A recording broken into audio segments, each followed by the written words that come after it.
Hello, everybody, and welcome back to Storytelling on the Plains, where we dig up the history of western Nebraska and then tell you about it. Today, we're going to be heading on up to Ellsworth for a neat story about what a rail depot, a ranch, and a store all have in common. But before we start that, since we promised to give you an update on the South Fork fire up by Fort Robinson, today is June 17th, 2026, and the latest update this morning was that it is 39,057 acres with 80% containment, and there are 482 personnel on site. Still sounds a lot, but when we were talking last week, it kept going 4%, no 0, 4%, no 0, so they're at 80% now. They said the acreage was much, much more than it actually was. Yeah. Because I heard a lot higher numbers than that. So, yeah. Thankfully, it wasn't as bad as we thought. Yeah. And as far as we know, Fort Robinson didn't get damaged. Yeah, I watched the videos on YouTube because they started putting up like a brief 5-6 minute little bulletin of here's where we're at, and then a 45-minute deeper dive. And I watched the deeper dive. They said they bulldozed around the fort and put lines in, and that they were keeping personnel at the fort, but that the fort was okay. So I don't know how far away from the edge of the fort the fire lines were made. Yeah. But that's been pretty well contained. And I know I've been watching it over the last 3-4 days, and it was almost 900 personnel last weekend. Yeah. And now 5 days later, there's 482 personnel. So they're at about half what they were 5 days ago, and they wouldn't have dropped that many people if they didn't think things were safe. This morning they also said they were, they're keeping an eye on hot spots as well to make sure they don't flare up. And they did say some cottonwoods south of Fort Rob, they're basically watching them and letting them slow burn. That's just the safer thing to do than to try and stop it. Which sucks because, you don't want the trees to die, but you also have to take into account everything else that's going on. So hopefully by the time we do the next episode, it might be 100% contained. We'll have to see. Hopefully by then. Yeah. I have a very neat video I took of Fort Rob several years ago. I want to say it was 2021. I'll have to look at the date on the video. I went up to hike the day after Labor Day, and it was snowing. So September 9th, and it was snowing. Yeah. And I've got some great photos, but when I hiked up the Red Cloud Buttes, right at the top of this big hill where you just walk uphill for about 20 minutes, I just hit record, and the snow was still falling. And it's just this neat little video. And I'm like, man, I'm glad I got that, because I don't know how many of those trees are still there. Because I also don't know what they mean when they say they have that line plowed, the fire line plowed around Fort Rob. Did that include the buttes, or was it just on the other side of the buttes and they're just protecting the buildings? I don't know. Good question. I don't know either. Because if they just protected the buildings, then those trees are all gone. So I'd be even happier that I was able to get up there when that happened. But today we're going to head on up to Ellsworth, which is in the northeastern part of western Nebraska, the northeastern part of western Nebraska. It's right at the edge of our coverage area. Of our domain. Yeah, and it's just a neat little story. And I also want to mention that I did go through at some point this week. I was just going to do one episode, and then I did all of them to catch us back up on storytellingontheplains.com, since we are going to keep that domain. I'm still doing them manually. I have a plug-in that could pull them in and do it. I need to get with my friend and get things sorted out. But it's just been a busy week, like I told you, Connor. When I went to Legacy of the Plains Museum yesterday, I thought maybe an hour, maybe 2. I went down just before 10. I left at 1 o'clock because I was so tired. I'm doing research on Hiram Scott College, and we will eventually get to that episode, but it's going to be a multi-part episode. And they have 7 boxes of documentation and information, and I got through 3 boxes in that 4 hours. So I'm expecting if I got to do the other 4, another 5-6 hours of research, and then I got to put all that together and then start writing. So it's going to be nearer to the bottom of the list of stuff that I want to do. But one of the neat things, I had kind of given up on finding when RFK came out here. My only date range was when he was running for president and before he was killed. And I couldn't find anything. And the other one was when Reagan was governor, he came here as well. And I have an audio of his speech, but I couldn't find any articles. And I hope I still have that audio. In the scrapbooks from Hiram Scott College, they cut out articles. It said RFK is coming, I think, like Wednesday. But that was it. They didn't know anything about the speech. But there were several articles about Reagan. So I can go to the library, to the microfilm, and pull up those dates and find the articles. Because Legacy has all of the Star-Herald newspapers up through 1959. They have them all current, but only up through 59 bound. And so it's hard to get access to the ones that haven't been bound yet. So I have to go to the library for that stuff. But now I have exact dates that I can go look within a few days and find everything. But today, I just stumbled on this story many years ago. My former editor wrote a story about Morgan's Cowpoke Haven up in Ellsworth, which is cattle country. Most of us. That means to people who don't know this place. Yeah. It's like, aren't you guys all cattle country? Yeah. Like, well, yeah, but there's degrees. But yeah.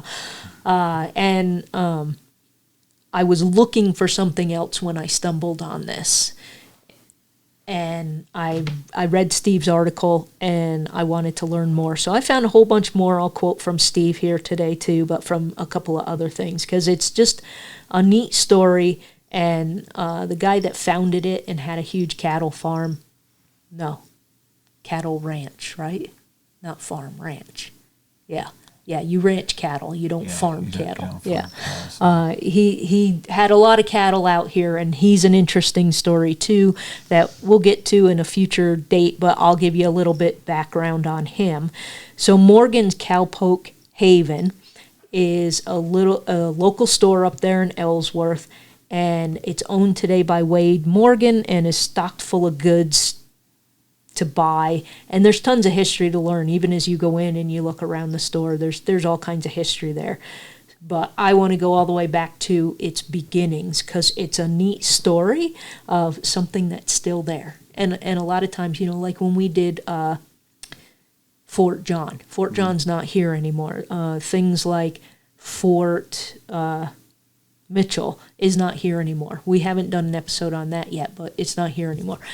Wee Granny, she's long dead. So it's just neat that this place has a massively long history and is still there. Cattleman Bartlett Richards and William Comstock founded the nearby Spade Ranch in 1885, which is legendary in its own right. The ranch is about 25 miles north of Cowpoke Haven, and even though it's still got an Ellsworth address, because that's how it works out in the country, you're still getting that address even though you're way far away. Then and now, the railroad tracks are only a few steps away from the little general store. If you go look on a map, it is literally right there. And the Spade Ranch needed supplies, so it makes sense. Start your little store next to the railroad tracks. A store was built to bring in all the supplies they needed, and those supplies eventually ended up out on the ranch.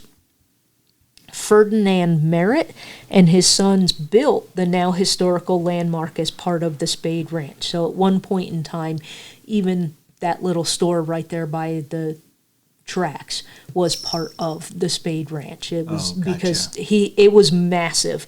And we're going to get into it, and I forget the numbers now, but I think at one point in time, he had the biggest cattle ranch in the country. Oh, okay. And I don't quote me yet, because we're going to get to it a little bit later in the episode where I actually have it written down. That's part of it's just one of the things I've come to accept with my little silly trauma brain, is there are little details I don't always remember. That's why I write everything down. Good idea. Yeah. I need to start doing that. And that's why, I mean, you see me all the time. I've got little notepads, and I got little moleskin notebooks that I keep in my pants pocket. As a matter of fact, when I was at Legacy on Tuesday, Nina, one of the ladies that volunteers down there, told me this awesome story that I am going to write. And I walked in, I go, Nina, I just got to admit this. I can't find the piece of paper that you wrote the name of the guy to do the story, and I can't even remember the name of the guy so that I could do research. And she's smiling the whole time. She's like, oh, okay. And she told me, and I had my notebook with me, and I wrote his name in there. And I came home, and I started a file on the guy so that he's there, the file's open, and I'll remember it. But it's just it's a quirk of my brain because of my trauma. It's hard to remember things like that sometimes. So I try to carry something with me at all times. But when Nina had originally told me that story, all I had was my camera on me. And I'm like, okay. And she did write it on a little piece of paper, and I've lost the little piece of paper. So now we're all good, and I'll tell that story soon. So thanks to Nina down at Legacy for giving me another story idea. I have, when we sat down and started this podcast, we had 150 episode ideas, and that was just sitting down without looking anything up. Oh, yeah. And we're not even near hitting those 150 episodes, because we get 3 episodes in and people are like, oh, did you know about this? Oh my God, that's really cool. And so we do it. So, we could probably do this forever. But back here to the Spade Ranch, so you can learn about Cowpoke Haven. In Nebraska Life magazine, there was an article titled Cowpoke Haven by Nicole Loudon, and she describes the store. And I know Nicole is related to a lady I worked with, Delene, at the Star Herald. Her family is from up that area. So I know that the information that Nicole wrote, she probably knew it before she ever went and did the interviews. So and it's in Nebraska Life magazine, and they're going to double check stuff to make sure all the stuff is accurate. So she described what the store looked like, and it's a better job than I could have done, so I'm just going to read what she wrote. The wood frame store, with its pressed tin ceiling, served as a vital hub for ranch hands and homesteaders. And we're going back to 1888 when it was built. You've got those pressed tin ceilings here in town. That was the ceiling. I still love those. Yeah, they're very cool. And that's what people used back then. So when I read that it had a pressed tin ceiling, I'm like, oh, I've seen those here in town. Yeah. So before the post office addition on the north side, mail was sorted directly inside the store. Upstairs, store manager Bill Seabohm lived in a modest apartment. He helped load freight wagons that followed sandy trails 20 miles to the Spade Ranch headquarters. So 25 miles, it's still the Spade Ranch. It's just the headquarters was 20 miles in, but the whole ranch was 25 miles out. It was huge. A large walk-in safe held ranch records. In a back room called the High Private, homesteaders filed for land claims. Across the street, weary travelers from the railroad could stay at a hotel also built by the Merritts. Spade cowboys and hay crews bunked there at no charge, gathering in the large basement room known as the bullpen. Okay, cowboys. Yeah. Let's go meet up at the bullpen.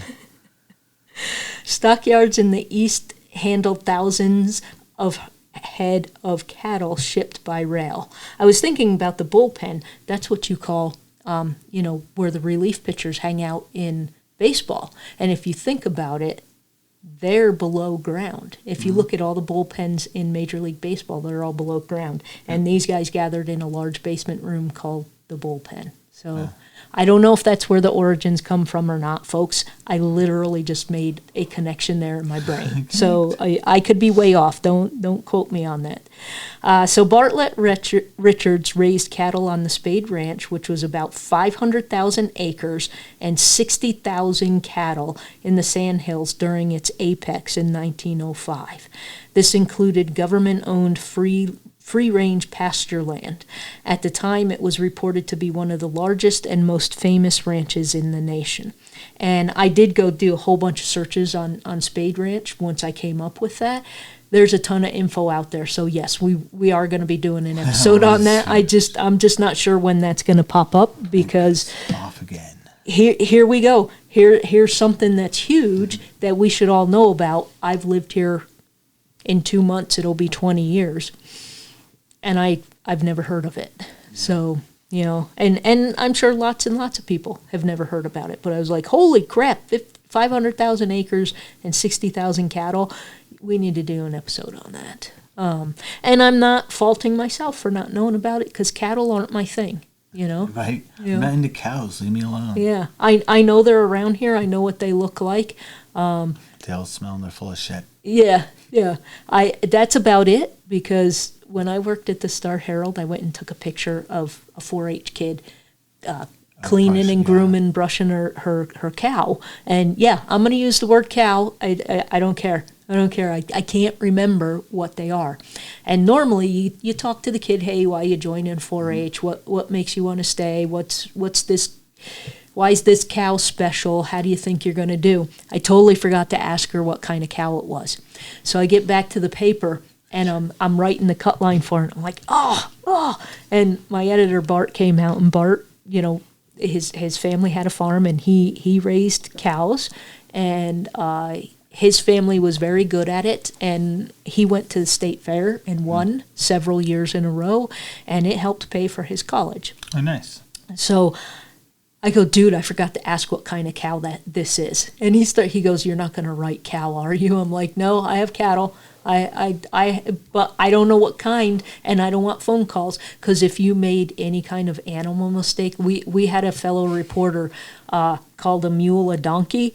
That poor boy got nothing done that day. The phone was ringing. Do you not know the difference between a mule and a donkey? Yeah. You donkey! And he that poor person. Yeah, that poor guy all day long. The phone rang. How dare you mix your animals up in this town? And I told him, I go, I don't want phone calls tomorrow. And Bart literally looked at the screen. He's like, oh, that's a steer. And he walked away. And I'm like, whoa, get back here. How do you know that from this picture? And he described it. I still can't. I don't know the difference, whether it's a steer, a bull, whatever. But he knew just looking at the picture. And we were good to go because I didn't get any phone calls the next day. There you go. But yeah, 60,000 cattle, that's a lot. Don't call them cows here. Yeah, I call them cows and get yelled at all the time. That's all right. Well, and people call us PC. Yeah. This is really funny. Yeah. So come here and call a cow, and boy howdy, see what happens. Yeah, yep. FAFO people. Yep. So Will Comstock, who was one of Bartlett Richards' partners, formed a management outfit called the Nebraska Land and Feeding Company in 1899.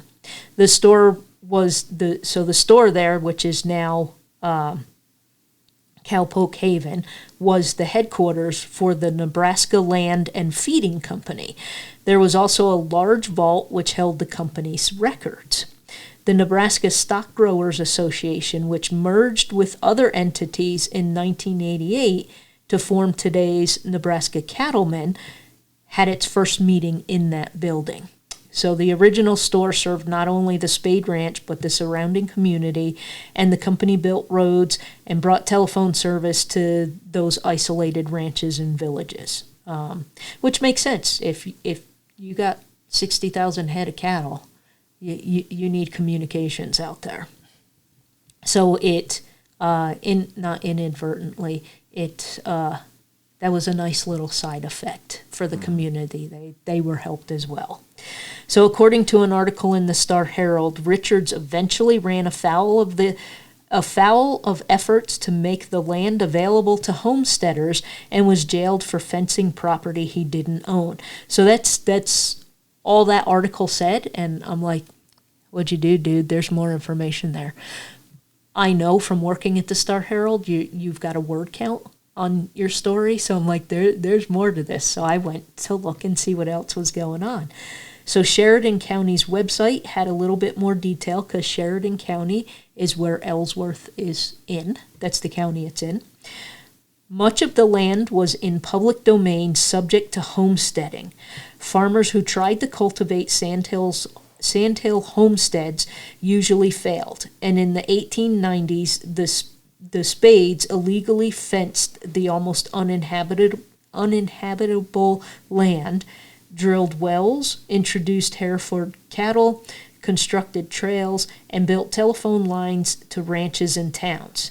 Spade acreage shrank after 1905 when Richards pled guilty to fencing government land. After unsuccessful federal court appeals from a 1906 land conspiracy conviction, Richards was imprisoned for 1 year at Hastings, where he died at age 49. So we get a little bit more detail there about what happened, but there's still more detail, because I got a little burr up my butt, and I had to go find more information about this. The Nebraska State Historical Society also has more details on the building that was the store. Richards and Comstock had clashed with Theodore Roosevelt's administration during the era of the Kincaid Act, which aimed to open up the American West by making land available to homesteaders. Bartlett and Comstock arranged for old soldiers and widows to file claims on parcels near the ranch, but instead of settling those claims, they leased the land to the Spade Ranch. The partners were convicted of illegal fencing and perjury in 1910. So they're doing a whole lot of illegal stuff there. And they got caught for it. And, Bartlett Richards, pled guilty, went to jail, and ended up dying in jail not because of it, but he died in jail. You can only, try and fool the federal government for so long, and I'm guessing he was thinking, I got 60,000 head of cattle, what are you going to do? And they were like, yeah, we're going to put you in jail, because you're and not the nice federal jail of these days. It's probably pretty nasty. Yeah. After Richards died, his wife operated the ranch until 1923, when the banks foreclosed on it and all of its properties, including that little store in Ellsworth. At some point in time, Comstock returned to town. I honestly did not look up Comstock. I don't think he went to jail. I think he just took off. And at some point in time, he came back in town. I haven't been able to really figure out when. He got really into the 20s. Yeah. But that's a little bit of background, and it's getting us a little too far away from Cowpoke Haven, which is why I want to do a story on the Spade Ranch separately. But I felt you needed to know a little bit about how the store started and who owned it and why it's changing hands. So the Spade Ranch is a story for another time, but there's your background. So Lawrence Bixby enters the scene and starts buying back most of what was the Spade Ranch. The store, however, was vacant until 1927. A new owner of the store, so it's no longer part of the Spade Ranch, a new owner buys the store and hires Lawrence Graham to manage it. He moved into the store with his wife Hazel and their baby boy. The store was then called Graham's General Store. Hazel was not impressed with the plaster, which fell from the ceilings, or the frequency of rats and mice running about. She later wrote, "My first impression of Ellsworth was not good. I was a young woman with a 7-month-old baby, moving with my husband into a strange neighborhood to manage a business we knew very little about." So that pretty much sums it up. Her husband Lawrence basically was offered a job to run the store, and he said yes, and neither one of them knew much about it, but I guess it was, a salary that was too good to say no to. So Loudon's article also notes winter was a near catastrophe for Hazel and Lawrence. Fearing the pipes to the railroad's water tank would freeze, a coal chute attendant lit a fire beneath the tank. Flames spread to the store roof. In desperation, local men fired rifles at the water tank, riddling it with holes to release a torrent of water and extinguish the blaze. It's one way to put a fire out. Yeah, clever, I guess. Yeah, it worked, but now your water tank is full of holes. We'll patch that up later. Fine. By spring 1929, Lawrence had cleaned and repaired the building. He added a south side addition for machinery repairs, a lumber shed, truck scales, and gas pumps. Though those early years were tough, the Grahams toughed it out. Wow, I really should have written that sentence better. When the Grahams got tough, the tough got tougher. Oh, see, this is why this is not AI, because we're too busy laughing at my mistakes. Tough. Yeah, it was tough times, and they toughed it out during the tough winters. Oh, on Christmas Eve 1931, they hosted a celebration in the street out front. A tall Christmas tree stood in the center, decorated with lights. Children received sacks of candy, fruit, and nuts. I get it, it was 1931, but I'd be mad if I didn't have more candy than fruit and nuts as a kid. I'd be like, it's what they had, Those days. And fruits and nuts would be good. A sack of candy. You got candy. Yeah. What could you want? Yeah. I mean, today I would rather have the fruits and nuts than candy. That's true. I can't eat the candy no more. Yeah, I got to thank all of these greedy companies, because all of the candy now has palm oil in it, and I don't eat palm oil for 2 reasons. One, I'm a liberal hippie, and I don't like that you use palm oil and destroy animals' habitats. And you could tell me all you want. Oh, we were environmental, and the animals aren't using these palm trees. Whatever. I also can't eat it because it makes me violently ill. So I really don't eat a lot of candy anymore. You're a violently ill activist against palm oil. Yes. I throw up on this whole situation. Sorry, I had to scream because I accidentally tapped my screen and it went to the next page. One of the big things is Nutella, by the way. Yeah, they screwed Nutella up. Yeah. I'm a big Nutella fan if you can't have palm oil. Yep. Yep. It didn't used to have it, and it tastes different. So just after dark, sleigh bells jingled overhead, and Santa Claus appeared on the store's roof, climbing down onto a parked truck. The street was packed with cars and saddle horses and people, Hazel wrote. We all sang Christmas carols until a late hour. I keep a journal, and I wouldn't write a late hour. I would write, that we sang Christmas carols until 11:30. Because what's a late hour? Because what's a late hour to you is not a late hour to me. Well, for rancher folks. Yeah, it was probably not too much after probably dinner 9 o'clock. Time. Yeah, 9, 10. I don't imagine it was very, very late. They're getting up at 4 or 5, so I'm thinking 9 or 10 is the latest. So get up the next day. Yeah. Those cows need fed. They don't care if it was Christmas. Yeah. In January 1949, a fierce 3-day blizzard buried the town. Snow piled high enough to reach rooftops. Trains and roads were blocked for more than a week. Ranchers found supplies and camaraderie at the little store.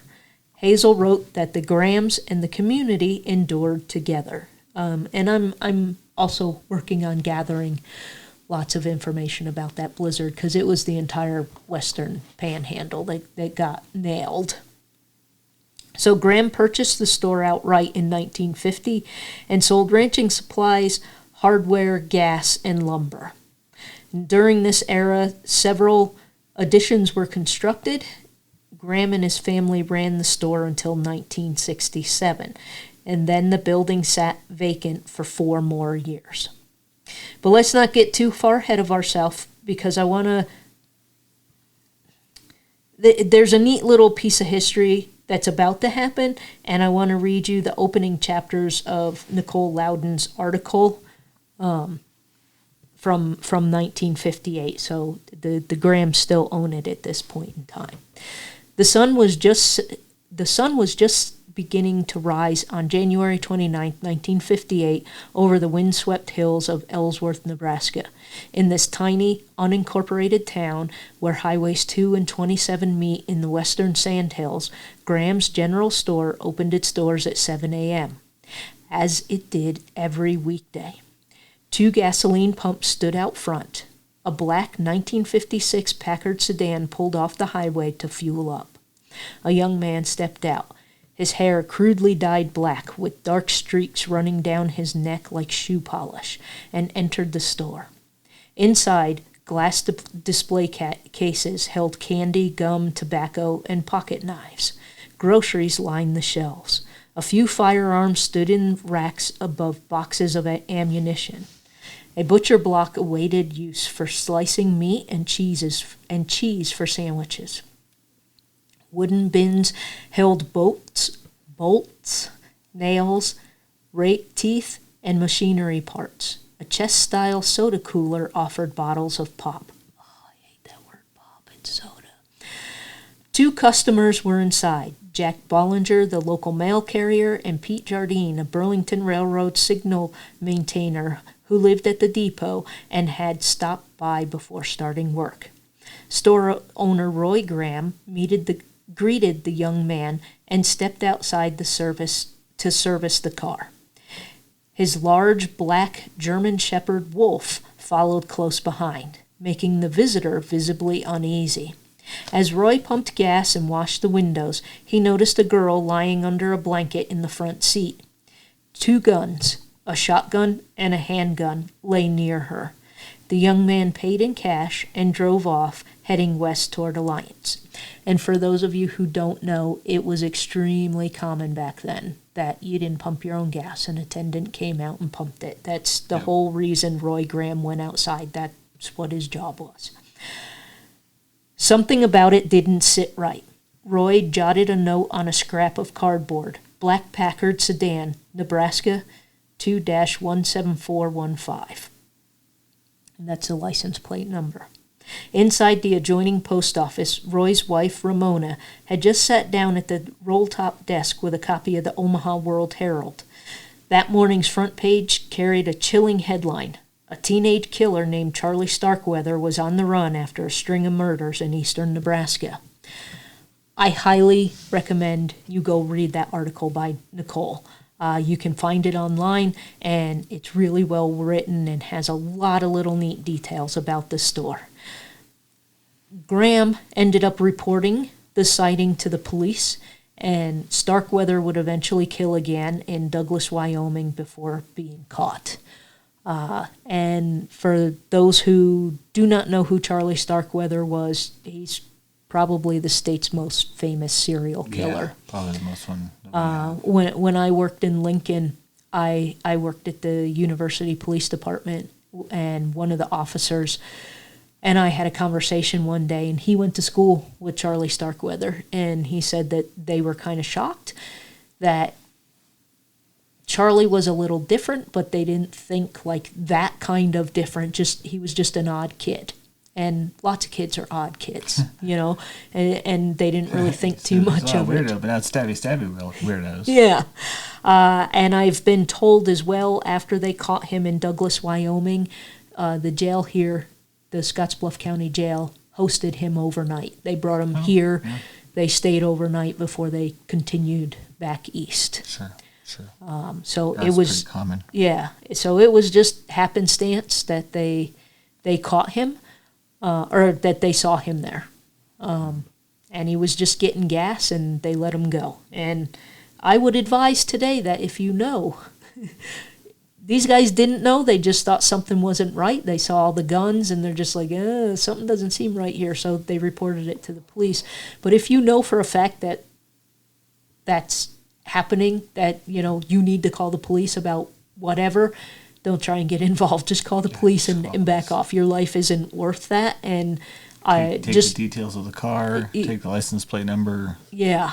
And knowing what we know about Charlie Starkweather, I think if he had been challenged, he probably would have killed Roy Graham, probably, yeah. Without a second thought. So I'm glad he just noted the car and the plate number and called the police about it. So at least they knew at that point in time that he was well out of Lincoln. He was well west in the state. But back to the store. So that's a little bit of history of the store out there. Was that Charlie Starkweather bought some gas there. In 1971, Veldon Morgan, Wade's father, purchased the building and called it Morgan's Cowpoke Haven. It became a store and so much more. He converted Graham's general store into a custom tack shop. The elder Morgan, a rodeo champion and former working cowboy on the Spade Ranch, built custom saddles and other gear. Also an inventor, he made saddlebags and various horse tack, and eventually opened a manufacturing plant in the back of the complex. So Veldon made heavy-duty pack gear from nylon and cordura.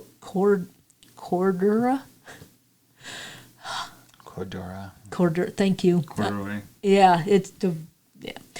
Many of his items were sold at Cabela's, and Cabela's is down in Sidney, Nebraska. It's now Bass Pro Shops. Boo. We don't like that. But among his friends and customers were Slim Pickens, the rodeo cowboy turned Hollywood actor, and Walt Searle, the editor of Hoof and Horn magazine. Slim Pickens, an avid elk hunter, helped test Morgan's pack system in the mountains. The design used a saddle system secured with 2 cinches, a breast collar, and a breechin to keep it from shifting downhill. Panniers carried the gear. A rain cover protected the top pack. So your early pack designs are coming from this dude up in Ellsworth. And I think it's kind of cool. Like, I know people don't know who Slim Pickens is, but back in the day, he was super, super famous. And, it wasn't as common as it is today, where everybody's got to be somebody's brand ambassador. He knew Slim Pickens. Slim Pickens went elk hunting and hiking. And he was like, hey, man, you're my friend. Will you try out my pack next time you go hiking? And Slim was just like, all right, Sure, why not? Yeah, sure, why not? I would do the same thing. So business was booming, and Veldon's products appeared in several national magazines. At its peak in the 1980s, Veldon employed 17 sales reps on the road and employed 80 people through the Ellsworth store. Business was so good, a second location was opened up in Hot Springs, South Dakota. During the 1990s, more than 200 saddles were manufactured each year. Now, you may not think 200 saddles is all that much, but you got to remember they're making these by hand, and they're custom made. And saddles aren't cheap. No. Even back then, saddles weren't cheap. Yeah. I would imagine custom saddles today are still super expensive. Oh, ridiculously expensive. Yeah. So it's, to me, that's impressive that, you got 80 employees in the factory and they can churn out 200 saddles. That's still a good clip. And I've interviewed a few local folks here that make leather goods. And it does take a long time. I interviewed a gentleman that lives technically in Mitchell, but like his house is north of Mitchell in the country, because he also has a cattle farm.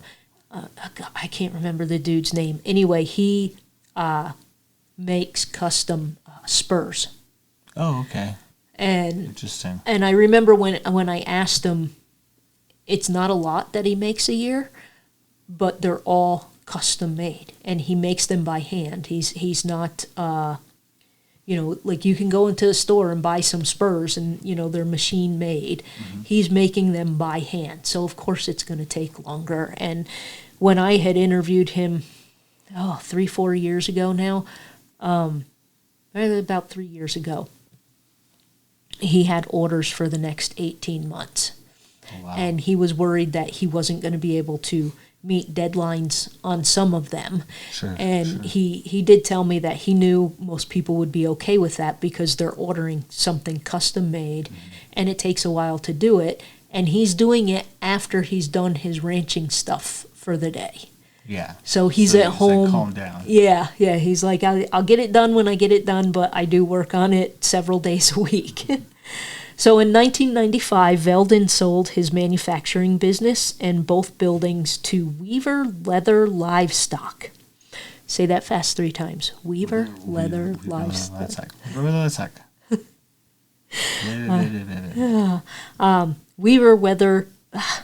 Weaver Leather Livestock still makes halters and other horse-related goods.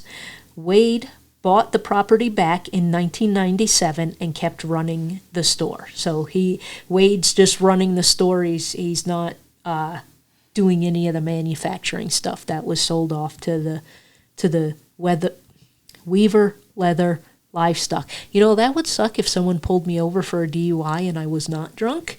Well, I wouldn't drive after I was drinking anyway, but I can't say it sober. The what? The Weaver Leather Livestock. Sir, get out of your car. Yeah. No, it's the Weaver Leather Livestock. You'd be able to pass it easily. Yeah. So a secure, and that's not saying you drive drunk. I just mean you've sat here and literally said it like 10 times, and I can't say it once. Come here, officer. So a secure room for firearms was added. The leather holsters and phone holders for sale are still handcrafted locally. That's about it. Most of the other stuff is not most of, all the other stuff is gone, but the leather holsters for your gun and phone holsters for your cell phone are made there locally. In the 36 years since he bought the store, not much has changed in the area. Local ranchers and members of the community rent the manufacturing warehouse to store a variety of large items, including boats and vehicles. So, they sold off the company part. You guys can make these leather goods, but they still had the buildings, and now they're using it to store things like farm equipment and boats, which is cool. Yep. You still make a little bit of money doing that. Wade still uses the old leather working equipment. Hitching posts for horses remain outside. Columns and roof joists are burned with the brands of regional ranches. The store retains its scuffed wooden floors and pressed tin roof panels. Photos, paintings, guns, branding irons, and other artifacts decorate the walls, serving as an informal museum of Ellsworth's colorful history.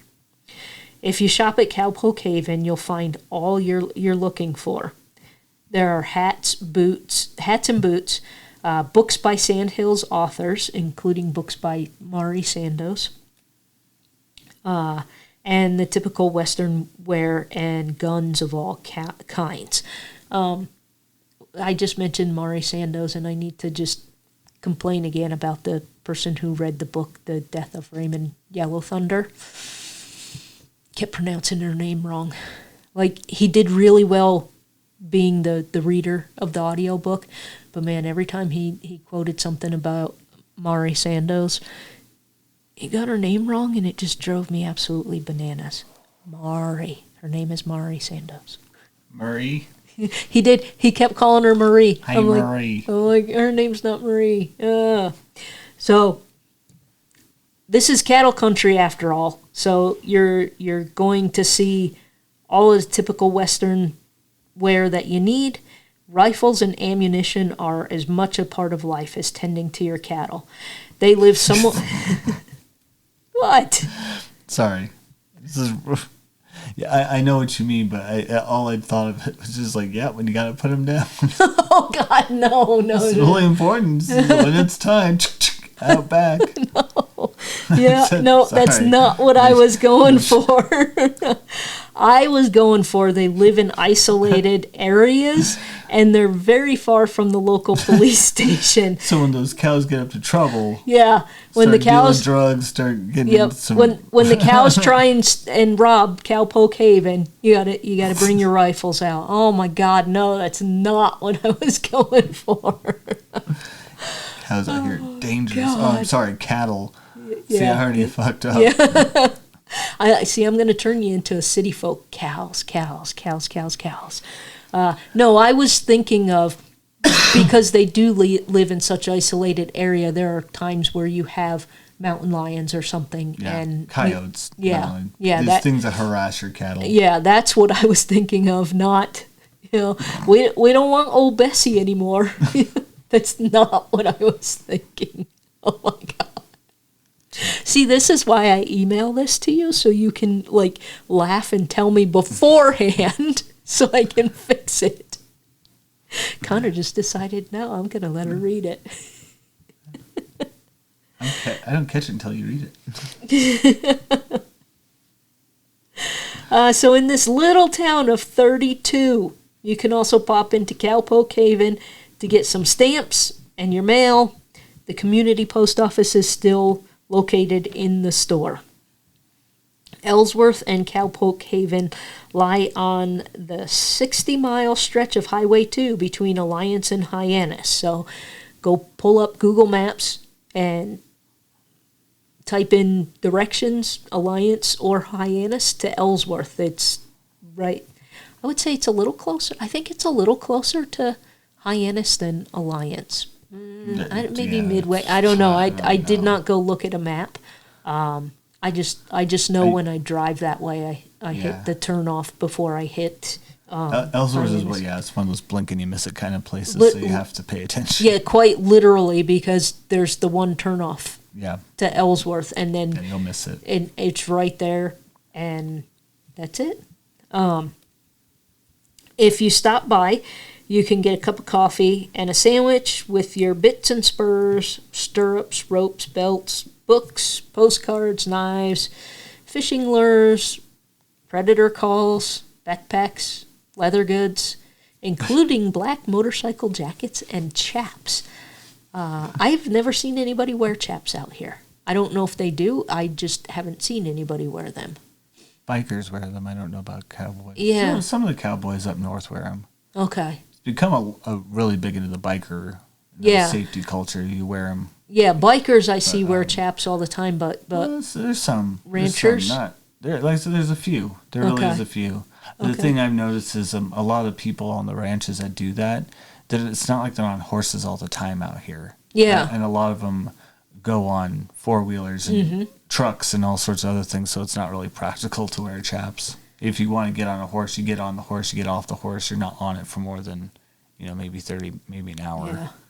Yeah. Would it be rodeo folks? Would they wear chaps? Maybe. I don't know. Again, that's up to them. It's a bit when it comes to rodeo. It's kind of a fashion.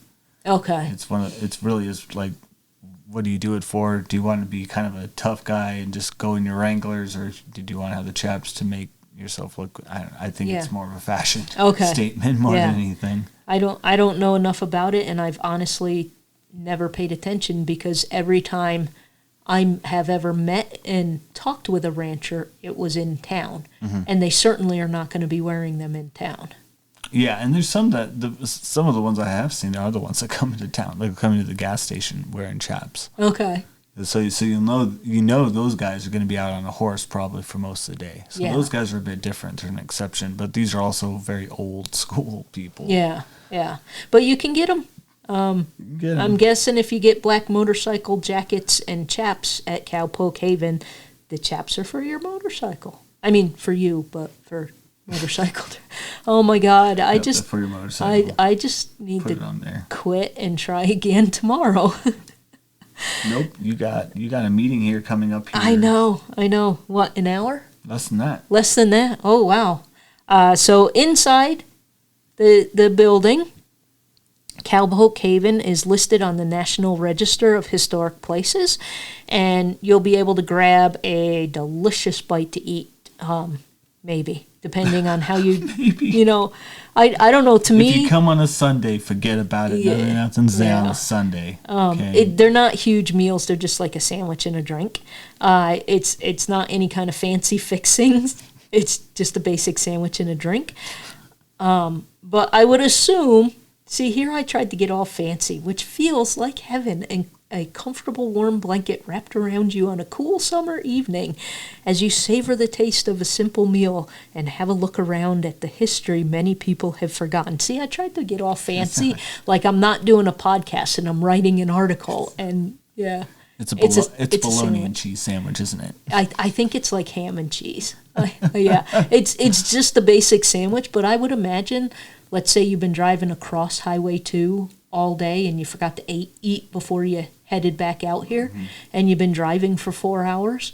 I've gotten to that situation before. Yeah. Well, I will eat anything. Yeah. And it usually happens in Nebraska. When I'm driving through Nebraska, I hate taking the highway. I hate taking 80. So Yeah. I'll take back roads just for fun. And yeah, it never fails. Like noon comes around, I'm in this strange town. It's like, fuck, anything will do. And I'll just, right. Yep, and you'll take Pull whatever's over. available. So don't expect a big old fancy meal. It's just a sandwich. But if you're hungry, sandwich is good. I've done, you know what? You can make fun of cheese sandwiches all you want, and I'm not supposed to eat dairy because, oh my God. But there are days where I just want a cheese sandwich, and I think, I'm not leaving the house today. I'm going to eat a cheese sandwich. And I know what's going to happen later, but man, it tastes really good. Cheese sandwich. Yeah. There's your TMI for the day, folks. For nearly 130 years, this little store may have changed hands and names, but it served its community well as a post office, freight depot, general store, tack shop, and local gathering place. The worn floorboards and the jingling front door bell to Cowpoke Haven harken back to a simpler, comforting time. The 1898 pressed tin ceiling is still there, so walk in, look up. So is the groove in wooden postmarks where Roy Graham used to keep his deli knife. And I put that in because he used his deli knife and then shoved it into the wall, I guess. How sanitary is that? Sounds about right. I still would have eaten a sandwich back then from Roy Graham. The walls are covered with historical artifacts as well, and everyone is happy to talk about them. You can go look at them, and just make sure you fill up your tank before you go, because there isn't gas there now, and you can make it. Let's see, I filled up, my car gets like 34, 35 miles to the gallon on the highway. I filled up in Grand Island, and I made it all the way to Alliance, and I still had plenty of gas. I wasn't worried about running out of gas driving along Highway 2. I think I had like a quarter of a tank still left, but you don't want to leave like Grand Island and head west with half a tank, because then you better stop in Broken Bow or you're kind of screwed. Broken Bow's another fun little town. Yeah. That's a neat little place to go through. Yes, it is. I've been there once for a Nebraska Press Women Conference, and it was a neat little town, and they had arranged a tour of the windmills, the solar windmills. Oh my gosh, that was so awesome. And you can't see them from town, and because of the rolling hills or the sand hills, they completely block the windmills, but we went up a hill and down and then up. And when we got to the top, I looked out and like, holy crap, there's tons of them out there. It was really neat. So if you guys want to go to Cowpoke Haven, go ahead. Maybe take your own snacks and don't get a sandwich to eat, but go out there, check it out. It's a neat little place that has a very long history and a very cool history. And at some point in time, we'll get to the Spade Ranch. That is on my list of places to get to. I just, literally, I've got some notes and some links. Like, oh, that's another story, that's another story, that's another story. So I'm just cutting and pasting them in a file. So I need to read all the history of the Spade Ranch and then write a story about it. So hopefully you enjoyed learning about Cowpoke Haven. Come back next time for another story, and hopefully you enjoyed this one. For now, I'm Irene. And I'm Connor. And this is Storytelling on the Plains.